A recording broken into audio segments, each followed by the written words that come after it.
இந்த படம் அபூர்வ சகோதரர்கள் வந்து இதே மாரி தான். இப்ப எப்படி நம்ம தர்மதுரை அனலைஸ் பண்ணோம், அந்த மாரி நீங்க பாருங்க, இன்னைக்கு பாட்டெல்லாம் குறைஞ்சுனே வருது பார்த்தீங்களா இன்னைக்கு? இன்னைக்கு படத்துல பார்த்தீங்கன்னா, மேக்ஸிமம் 2 இல்ல 1 பாட்டு. 2 1ங்க அவ்வளோதாங்க.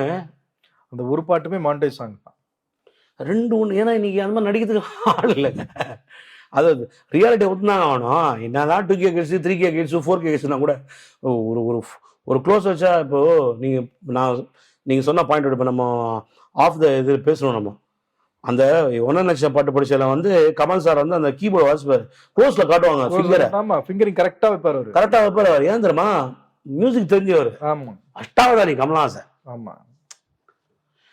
ஏன்னா ஒரு கம்போசிங் உட்காரும்போது இன்னைக்கு வந்து எனக்கு எனக்கு என்னன்னா, இப்ப நான் சொன்ன பாருங்க சிம்பனி 1788ல மோசார்ட் பண்ண ஜி மேனர் சிம்பனி நம்பர் 40 ராஜா சார் திருப்பி எனக்கு என்ன பண்ணாரு, ஈமென் ஒரு சிம்பனி காமிச்சாரு அபூர்வ சகோதரர்கள்ல. அவரு அண்ணா தாடுற ஃபோக்ல ஒரு சிம்பனி காமிச்சாரு. நீ ஒரிஜினல்ல தான் வெஸ்டர்ன் கிளாசிக்கல் தான் நீங்க சிம்பனி பண்ணீங்க. ஆனா ராஜா சார் வந்து அப்படி இல்ல, ஃபோக்ல ஒரு சிம்பனி பண்ணாரு, கிளப்ல ஒரு சிம்பனி பண்ணாரு, மெலடியில ஒரு சிம்பனி பண்ணாரு.